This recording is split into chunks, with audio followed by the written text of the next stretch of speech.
BRS party హయాంలోనే Narsapur municipal అభివృద్ధి జరిగిందని ఎమ్మెల్సీ బీఆర్ఎస్ పార్టీ మున్సిపల్ ఎన్నికల ఇన్ఛార్జ్ వెంకటరామరెడ్డి ఎమ్మెల్యే సునీత లక్ష్మారెడ్డి అన్నారు. ఎమ్మెల్యే క్యాంపు కార్యాలయంలో బీఆర్ఎస్ పార్టీ ముఖ్య కార్యకర్తలతో మున్సిపల్ ఎన్నికల సమావేశం నిర్వహించారు. ఈ సందర్భంగా వారు మాట్లాడుతూ నర్సాపూర్ మున్సిపల్ అభివృద్ధి కేవలం బీఆర్ఎస్ పార్టీ హయాంలోనే అభివృద్ధి చెందిందని, నర్సాపూర్ మున్సిపల్ ఎన్నికల్లో బీఆర్ఎస్ పార్టీ అభ్యర్థులను గెలిపించాలని ఓటర్లను కోరారు. ఈ కార్యక్రమంలో బీఆర్ఎస్ పార్టీ నాయకులు, కార్యకర్తలు పాల్గొన్నారు. కాంగ్రెస్ పార్టీ కానీ బీజేపీ పార్టీ కానీ వాళ్ళకి సంబంధించినటువంటి ఎక్కడ కూడా క్యాండిడేట్లు లేరు.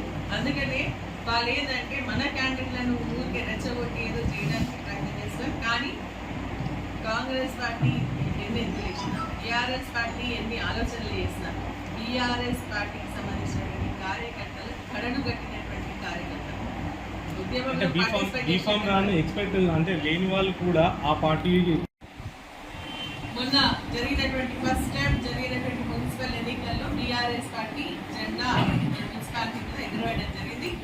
ఇప్పుడు కూడా అదే రకమైనటువంటి కోఆర్డినేషన్ తోని మరి సహకరిస్తూ మరి అధిష్టానం ఆదేశించినటువంటి ప్రకారంగా మరి క్యాండిడేట్ ని డిక్లేర్ చేసి మళ్ళీ బీఆర్ఎస్ పార్టీ జెండా ఎగురవేస్తామని పూర్తి నమ్మకం, విశ్వాసం మాకుంది.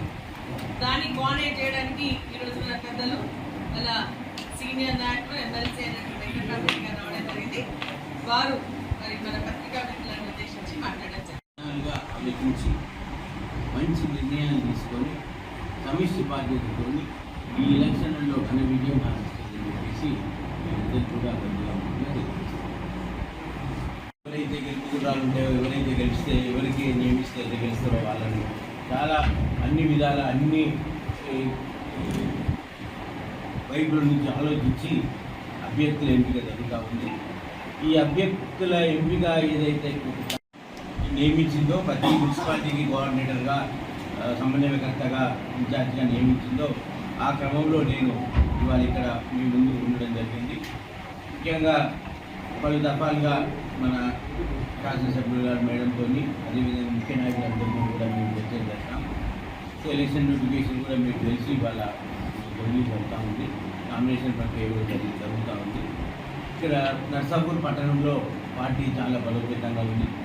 లాస్ట్ టైం కూడా మున్సిపల్ ఎలక్షన్స్లో కూడా ఘన విజయం సాధించి మేము అధికారంలో ఉండడం జరిగింది.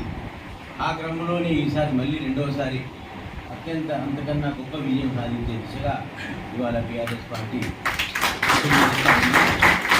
మంచి సమన్వయంతో, మంచి నాయకత్వంతో కూడా ఒక చాలా చట్టబద్ధమైన, అంటే ఒక మంచి ఒక తప్పు పోకుండా, మన తన అనే భేదం లేకుండా ఎవరైతే గెలుస్తారో, ఎవరైతే గెలిస్తే బాగుంటుంది, ఏ క్యాండిడేట్ పెడితే బాగుంటుంది, ప్రజలు ఎవరిని కోరుకుంటున్నారు అని పలు విధాలుగా సర్వేలు చేయించి పలు ఆలోచనలు తీసుకొని ఆ విధమైన నిర్ణయం తీసుకోవడానికి సంకల్పించింది. ఆ క్రమంలోనే కూడా మాకు హైదరాబాద్ స్థాయిలో కూడా మమ్మల్ని ఎవరినైతే అపాయింట్ చేశారో మాకు కూడా పలు సమావేశాలు పెట్టడం, పార్టీ అధికారులు కేసీఆర్ గారి ఆదేశాలతో మన పార్టీ వర్కింగ్ ప్రెసిడెంట్ కేటీఆర్ గారు, అదేవిధంగా సీనియర్ నాయకులు మన జిల్లా నుంచి హరీశ్రావు గారు పలు సమావేశాలు పెట్టారు. ఆ సమావేశాలలో మాకు పలు రిపోర్ట్లు చేయడం జరిగింది. వార్డు వారిగా ఏ ప్రతిపాదికన, ఏ వార్డులో ఏ బాగుంటుంది, ఎవరిని నియమిస్తే బాగుంటుంది, ఏ క్యాండిడేట్ అయితే బాగుంటుంది, గెలుపు ఎవరికి సాధ్యమవుతుంది, మనం ఎక్కడ వీకున్నాం,